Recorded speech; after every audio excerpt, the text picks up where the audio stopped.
Up the stairs, troops. Let's move for the next part of Gears 5 DLC. Hivebusters. Hivebusters. Yeah, Hivebusters. Pedro, can I ask you a technical question? Go ahead. What quality do you record these videos in? 1080p 30. Oh, The game, the game runs at 30 FPS on my on the Xbox One, so there's no need for me to lower the resolution to record 60 FPS. So. That's it. Oh, that's some intense music. Oh.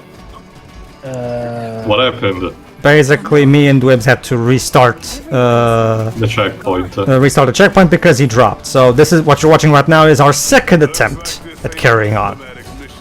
Yeah, looks like someone just hurried up. Went away in a hurry. It looks like they were reenacting the first scene from Beowulf. God damn it! I actually was about to mention that. Okay. Hopefully, me and Liz will be able to carry on with nothing wrong happening. Your sarcastic foreshadowing is ever so strong. Okay, let's see. That's kind of how we do things. That's a nice culture, actually. Liz now was playing. Anyway, Liz actually left the game. There you go. Liz left the game. Bye, Dweebs. Oh. Well, I guess I'll be off there, guys. See you. So, I would like to take a little opportunity to show off what I was talking about in the previous part. What you're watching right now is me and Liz playing co-op on Gears 3, just so we can compare. Anyone got a pump and some duct tape? I hate those chompers. Little creeps can't leave anything alone. Ugh. Yeah, imagine rooting around looking for parts all the time. Hey, I make intelligent use of free resources. That's how come we're still alive to bitch about it. And the difference in generation is so noticeable. I know, right? Yeah, that's a good comparison. Why didn't you try Gears 4 since it was done for the same system? Well, as a thing, Gears 4 is 100 gigabytes. It would take quite a while for me to download that. No. Like, again, it was mostly for the sake of seeing as the problem might be tied to being that kind of generational. I remember. Was that a Bible? When we hijack No, it was a piece of a motor that Rare took. Yes. Again, this is technically an Xbox 360 game that managed to, be more stable on the Xbox One by default. I'm not sure how much of it is just the game running normally, and how much is the Xbox One giving it training wheels. Well, that's the thing too. Like the online code is still the same. It hasn't been touched since 2012, I think. True, but the basic stability of the game is tied to the hardware. Well, that I do not know. Well, it almost worked. Looks like our barge. They've got to land sooner or later. Come on, or else we're gonna lose them. Heads up, guys. I think I saw movement out there. Whoa! It's hitting our way! Spread out and keep moving! Alright. This is another thing that the original trilogy did better than the new trilogy. The enemies had different patterns, a lot of and they were like for example, we never had this enemy on the new games. And they're a nice change of pace from the usual generic humanoid locust. Shit, it's a corpser! A corpser, there you go. Get out of the way! Those were always lovely. Take it out! They got plate armor on their legs! Aim for the head! Yes, aim for the heads. Actually, that's also a good question. For this comp session, who was playing as? This is playing as Baird, I think. Okay. Or maybe Dom, I don't remember. I actually forgot. Also, maybe it's just me, but I feel like the bullets are hitting faster compared to what we've seen with Gears 5. Definitely. Maybe it's because they wanted to make it look more cinematic in the later games, I suppose. But yeah, the rate of fire in the original trilogy feels much You better. remember all the weapons, not modification, but changing in terms of ammo clip and how efficient they are in killing stuff. Apparently, it's just made to balance the multiplayer. So it might be tied to that. Called it. Okay. More grubs above us. Oh, but basically, like I said before, me and Liz did this testing session just to compare, you know. And as you can, Yeah, we played it a little bit, and okay. The only thing that kind of over edge. the only thing that kind of threw us off a bit was that this game doesn't use the main console's pairing system, for invites and that. We had to use the Xbox 360 version of it that's in the game. which makes sense, to be fair. I mean, the game was not made with the Xbox One in mind, so I can understand why. All right, so that was just a little test that me and Dwebs did. Let's get back to it. Yeah. Basically, Basically- to everyone. Oh, Basically, all we're right. in, again. Do they give a name for, the subsection or, tribe or, whatever pack? Yeah, or she whatever actually line did. belongs Our team. Let me check. Actually, she did. Like our female team member actually did. I'll just have to check because in the meantime I also found who voices Hana, Ozioma Akaga. She has been mostly a TV actress. She was Tamari in the Runaways TV series. Though she voiced a couple of characters in video games, like she's the new voice actress for Alex in Alpha Alex. But again, she's mostly just TV. Only recently she started doing video games. Let me see. There you go. Lahni did mention it at the end of the previous part. So yeah, at this point, I'm just playing solo. Yeah. So sorry, Dwebs. Yeah. There you go. They did mention That's what mine it. lasted. You're saying Waylay. to? Waylay, that's the Waylay. name of the country. The Waylayan are the people. So, yeah, there was supposedly a party going on in this Waylay. It's going to be called Waylay. This Waylay place, but everyone seems to have vanished. Not Also, a good sign. maybe it's something that I missed from the first cutscene, but the pilot of our helicopter, Tai, that showed up. Tak, actually. Oh, okay, it's someone else, man. Oh, man, she's the cousin of actually Tai, the guy who showed up from Gears 2. Mm-hmm. Well, Neat. how long their party's been going on. Okay then. So we're not intruding. I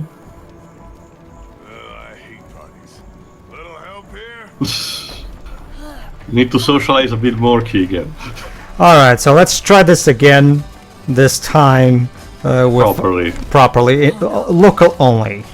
Everyone's gone. God damn it. Looks like this ain't a diplomatic mission anymore. What are you saying, Keegan? We're just exporting peace. Yeah, let's have diplomatic relations with nobody. The sad thing about it is that Frank Miller uses that line, kind of that same line, unironically in Holy Terror. Ugh. Hey, Lahni. Well, how many times have I unintentionally referenced Frank Miller? It's mostly a coincidence, please. Don't bother. Can you read the language? It's been a long time since Stroking my beard. Oh, there you go. Alright, let's check back the scroll. Well, let's hope they didn't get waylaid off. Hey. References the awakening. It's the rite of passage she talked about. Listen. The mantle. It's just as the ancient scrolls predicted. Kinda. Your burden, but let it not be. The journey. Our ancestors carry you across the world. Their spirits guide and watch over you. Yeah, someone... Okay, I get the idea that the author saw Moana in theaters and decided to get some inspiration. What can I say except I haven't seen it? It's such a great movie. You should watch it. Yeah. It was my favorite of the two Disney movies that came out in 2016. Although Zootropolis was very good as well. It's a good movie. You mean Zootopia? It's called the Chopless round. Whatever. Let's not get into Whatever, that. Dwibs. Anyway, Face the creature. yeah. The point is that big monster. The culture of the people is that if you wanna grow up, you have to face it. Apparently, so that's promising. It's just as the ancient bullcrap foretold. Also, apparently, Hana was supposed to. The reason Hana cameos here, she apparently not majorly in the Hivebusters comic line, but instead she was just supposed to appear in the vanilla story. But eventually, they could not actually implement it. So the only passing reference is one of the collectibles, which is a letter that Cole wrote to her. But so she was supposed to be in the main game. well, I get the idea as a supporting character, like say to Baird, but that's my speculation. Well, maybe as a main playable character, like I mentioned. If there's one theme that they do seem to be going for in the main games, it's, well, the newer generation. Like, we have Marcus' son, and why not also Cole's daughter? But yeah, so basically, Jove and Deji, what you're basically saying is that it's going to turn out that the villain of this DLC is Eggman. Basically. I mean, as a mad scientist, I mean, he's that's why responsible the plot is so ludicrous and makes no sense because Eggman has a habit of awakening stuff while not knowing what he's doing. Also, technically speaking, there is a mad scientist who created the locusts, so it might check out. Niles, yeah. And in Gears Tactics, we have a mad locust scientist of sorts. Wow. Shit.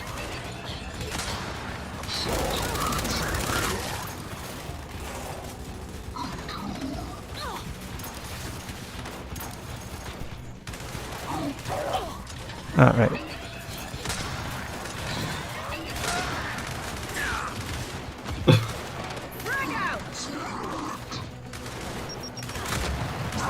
There you go.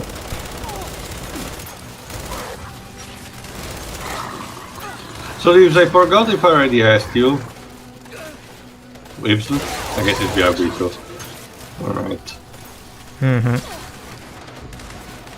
So yeah, at this point we're basically trying our best to find where the hell are Lahni's people. Well, it seems that the swarm has shown up, earlier than expected, so probably... Well, that's the thing, though. They're gone, but there's no corpses. True, like it's Normally, like this they one- fled in mass, like we mentioned.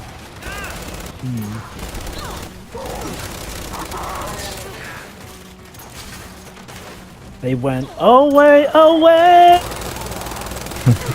Or, yeah, something like that. Behold, folks, a joke about a song from Moana that isn't resorting to what can I say except you're welcome. I thought, Druma, that the alternative was that song about shining things that the crap Shining. of. I'm looking forward to whatever Lin-Manuel Miranda is writing for the new one, Encanto. Wait, Moana's getting a sequel? No, it's not a sequel, but it's an original movie made by the Zootopia directors, which is a musical and taking place in Colombia, and the songwriter for that movie is Lin-Manuel Miranda, the songwriter of Moana. Huh. Because Lin-Manuel Miranda and Disney seem to have good relationships since they work together on a lot of projects. So, seems like yeah, I mean, heck, they're even hosting an official watchable version of Hamilton on Disney Plus. So, yeah, and yet they still didn't think to have him be the songwriter for Mary Poppins Returns. Ugh. Yeah,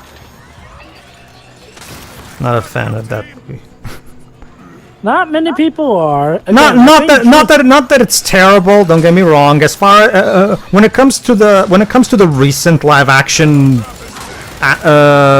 nostalgic pandering stuff that Disney's been making, it's actually one of the better ones. To be fair, it's just that when you take I'd it, argue it's still bad though. oh, it's still bad, but it's not as bad as something like you've seen the Dumbo remake or the Lion King remake or the Aladdin remake. Okay, I'm gonna be honest. I definitely like the Lion King remake better than Mary Poppins Returns because at least the Lion King remake entertained me. The Mary Poppins sequel, no, not so much. When it I've comes not to seen comparing, either of theirs, so I can't comment. Actually, When it comes to that. Sorry, go on, Joe. Sorry. When it comes to comparing it to the Dumbo remake, that is a bit tricky. I'd argue that for at least the part where it is remaking the original, the Dumbo remake does its job better than the Mary Poppins sequel. But in the extensive bits, it gets a bit hairy there. Let me put it like this. I feel like the Mary Poppins sequel is... okay, it's definitely not the worst of these things that Disney has churned out. No. That honor still goes to Maleficent and the Mulan remake. But the Mary Poppins sequel, it does stuff that not even Lion King, Dumbo, or Aladdin did, in the sense where it feels like it ruins absolute legacy of it, because at least with those, they're remakes. You can separate them from the original. The Mary Poppins Return Scenes was a sequel, so yeah. And wouldn't you know, certain things end up this way or that way, and it's not really that good. For me, what at the very least elevates it is Emily Blunt's performance, because Emily Blunt is actually a really, really good successor to Julie Andrews. yeah, actually, she's the movie saving grace to me. Like she's the not is definitely trying. No, not just that. It's just like the one thing that definitely keeps that movie from being even worse for me is Emily Blunt, because Emily Blunt does a great job with the character. And what movie is this? Mary Poppins Returns. Mary Poppins. Actually, that was already a question, since the others already told me, at least until this now, they don't know. But you may be able to answer. Do you, or at least someone who actually has seen instead the Lady and the Tramp remake on Disney Plus? Because I hear no one I forgot that existed. The thing that I hear absolutely no one talking about it, not even in a sense of it's a piece of trash. No, nobody just talks about it. So I wonder how it actually is. It's because I don't know. Seriously need to get around to watch You want to watch it? I've actually heard at some point. From what I've heard too, it's basically just the same movie, just in live action. Apparently, they changed little to nothing. It's basically the most carbon copy of all of these remakes, apparently. Well, and you know what, granted, maybe it's actually good. I just have not gotten around to seeing it yet. I guess part of that was because, in regards to Disney stuff, I was getting a bit worn out in 2019. Like, not just from their live action stuff, but even some of their animated things are repeating these old messages of, oh, we need to split up and, learn to accept people coming apart and everything, even when sometimes it doesn't make the most story sense and whatnot. I'm looking at you, Maleficent, Mistress of Evil, and also certain other Disney sequels I could mention, but regardless, though, Disney were getting a bit stale in 2019. It's kind of hilarious considering it was kind of advertised as a sort of a launch thing for Disney Plus, so you think more people would talk about it. Wait. Oh, yeah, yeah, the Lady and the Tramp was straight to Disney Plus. Originally was supposed to have a theatrical release, but then they decided to just... Yes, I do remember them mentioning, but then it was just tacked on Disney Plus. I'm gonna be honest, I was following that movie. I legit do not recall it ever being scheduled for theaters. Like, well, again, as far as I know, Lady and the Tramp was always gonna be something that they were going to have for Disney Plus, because I think it was gonna be like a smaller budget live action remake, but a remake nonetheless. The only thing that I've heard is, again, it's just that it's apparently one of the most, if not the most carbon copy of them. So I don't really, but I don't even really know, because I don't really have watched it. I don't particularly care. I mean, I enjoyed the original movie, but it's not like one of my favorites or anything, so I was never in particularly big hurry to see it anyway. That's sort of part of the reason why I haven't gotten around to seeing it either. I like Lady and the Tramp, but it's not... Okay. With something like the Lion King or Aladdin remakes, regardless of how they turned out, there was definitely still some sense of excitement in waiting to see how they turn out. Also, as you can see, the Wailing people have been putting up quite a fight with the Locusts. Mm-hmm. But the Lady and the Tramp, though, the trailers weren't really doing much for me, and it's like, Lady and the Tramp is not exactly, the first thing you think of with Disney. It's not one of their big things. And you know what? That doesn't mean that it always has to be something big. Like Pete's Dragon was arguably not one of their biggest things either. And yet, and Pete's Dragon, if you ask me, is the best of the live-action remix. So I still think the best one is. Yes. I will argue Pete's Dragon because don't get me wrong, I like the Cinderella one too, but the Pete's Dragon one. Jova is Jungle Book. Yeah, Jungle Book. For me, it's the Pete's Dragon one because it's the more creative one. It's the more impressive one to me because it took what was a bad movie. I'm sorry, but the original movie is bad. I don't think anyone's really gonna disagree with you that like Pete's Dragon has kind of. And mind, don't talk about the original. The original, I kind of garnered a reputation as being one of Disney's. What the hell were we thinking? Yeah, that's why. Well, actually, this is a good segue because people have been suggesting, like, maybe you should make live-action adaptations of movies that underperformed, like Atlantis: The Lost Empire. Well, yeah, and Treasure Planet. that's what I've been saying all along. Anyway, but that's why the Pete's Dragon remake is the more impressive one to me because Cinderella and. The Cinderella one was, basing it on Cinderella and Jungle Book were basing off of what were already good movies, so they already had some really good source material to go with. Pete's Dragon had the job to turn a bad movie that aged really badly into a good and reinvent it into a completely different movie that tells a much better story, and it did it really well. So as a result, I will give more credit to them, but they had the harder job. I mean, okay, yes, I do acknowledge that they had the harder job, but that doesn't always mean that the movie is the best. That said, I can get where you're coming from. I'll say this, I like the film, I just don't find it the most entertaining in that regard. I do acknowledge that they had a tough job ahead of them, but I do feel like it could have been more entertaining. Not saying it's bad, just that it's not the best either.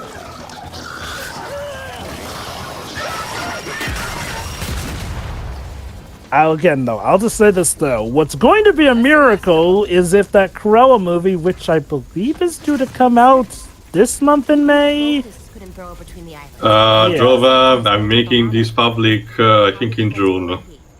Rio, that's not a problem. People will know it's in May by the time of the recording. It's not that big an issue. I mean, heck, YouTube uploaders do this sort of stuff all the time anyway, but regardless though. Ultimate ability upgrade for Keegan. Well, actually, more ammo, more magic ammo apparatuses. Yes, so now I can regenerate even more ammo. Lovely.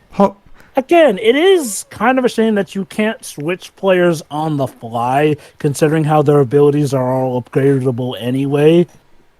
Well, actually, that makes you wonder. So, if you pick up these upgrades, do they transfer to other characters if, say, you play as those characters? Or do you have to recollect them as the other characters if you're playing as them? Well, no, don't worry. Like, the upgrades work for all characters when you pick them up, so... Yeah, it's just a matter of how you decide to distribute them. Similar to how you gain parts for Jax in Since I'm playing solo, Keegan is the only one that has the skill tree because the others are NPC controlled anyway, so it doesn't... Absolutely, I get that. But I assume that if, say, you entered another game with somebody else, the upgrades would then transfer to that other character you're playing as. Sure.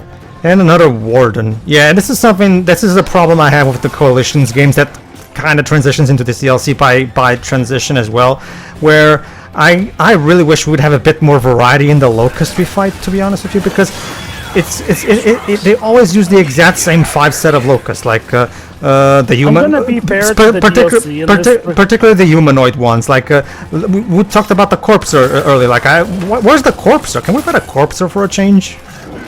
Now, to be fair to this DLC, as far as we know, they had to work with the assets that the game already provided. So, sure. I won't blame the DLC for having this lack of enemy variety. Sure. But it is basically a consequence of the lack of variety in enemies. Oh, definitely.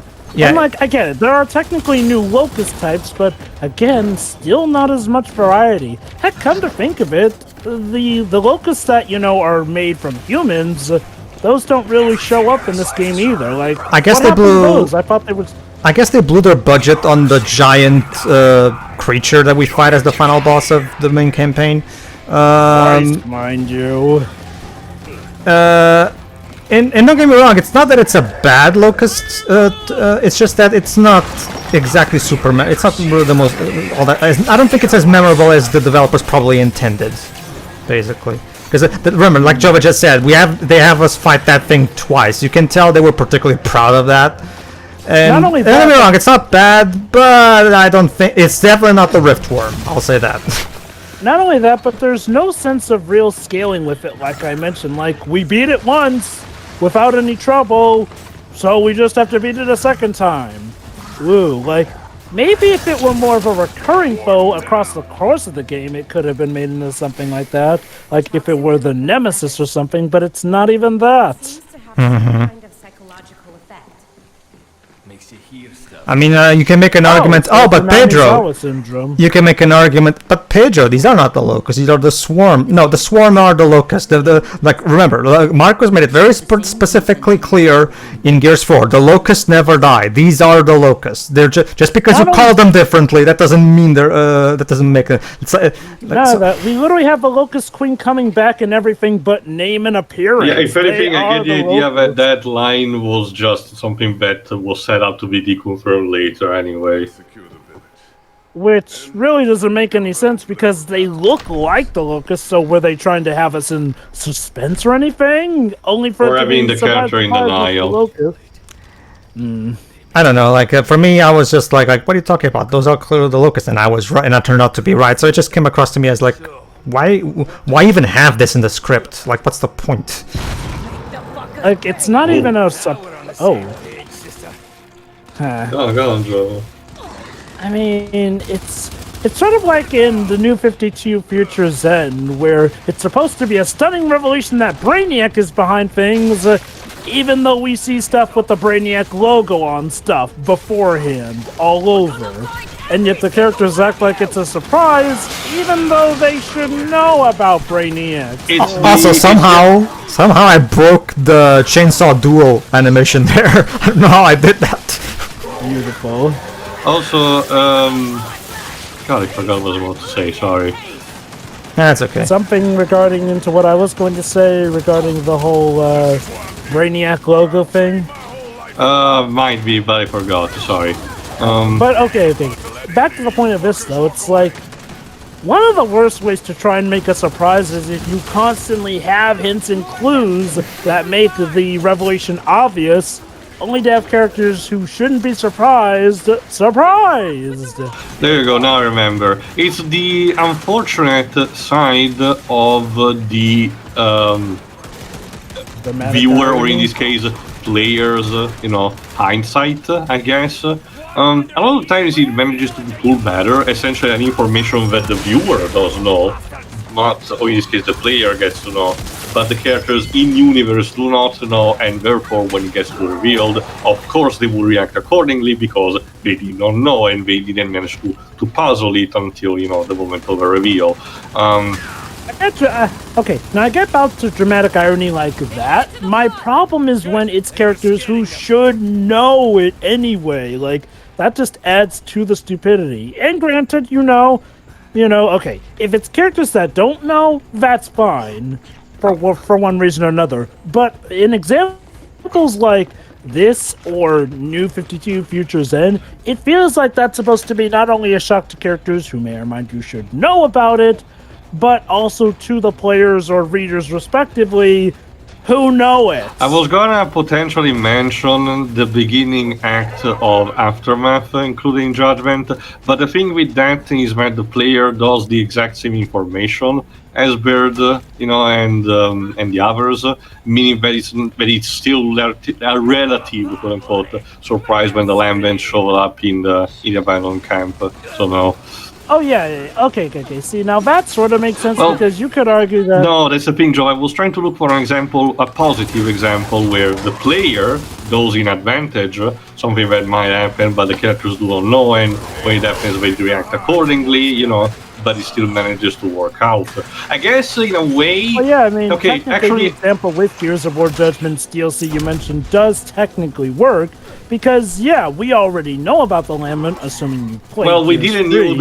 knew the fact that Baird already knew. Remember, it's at that point where the party splits and Baird has to search, the another vehicle on his own, and that's how he runs into Paduk. No, it's more the idea that the camp that Paduk was part of has been taken over by the Lament in the meantime. Lament Force. It's a surprise, I guess, for Paduk, but Baird didn't really warn him until last moment. But then again, it's Baird. No, I guess a good example that they might come up with, which works all across the line, because if I recall correctly, it has been polarizing pretty much in all instances that it happened, in the sense that we never get a situation where there's part of the fan base that is okay with it and part that it's not, it's more is mixed, is the traitor figure in the Tales of series. Alright, so I will mention it later. Go on, Pedro, now, ladies and sorry. gentlemen, the Coalition era debut of the Sniper Locust, like the you notice that little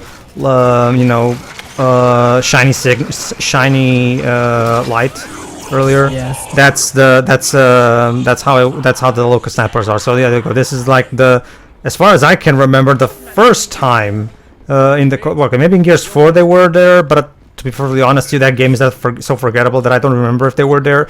But that's definitely the first use of them in this game. I don't remember that. 4, Anyway. maybe I'll have to go back and play that again, but I don't want to. So Anyway, Tio, the more you describe the Tales series to me, the more it feels like Eternal Sonata was just a Tales game and everything. Yes, yeah. Well, it was, Jova. Whatever you're gonna say, yes, because in that kind of sense. But I can explain more potentially in the next part. Basically, Jova, like me and Teo discussed, the PS3 version's improvements was Hideo Baba just risen to his boss role, and he tried his best to somehow salvage the issues that the original 360 version had. Unfortunately, it was a bit too late to salvage everything. All right, see ya. See ya. Yeah. Bye. Yeah.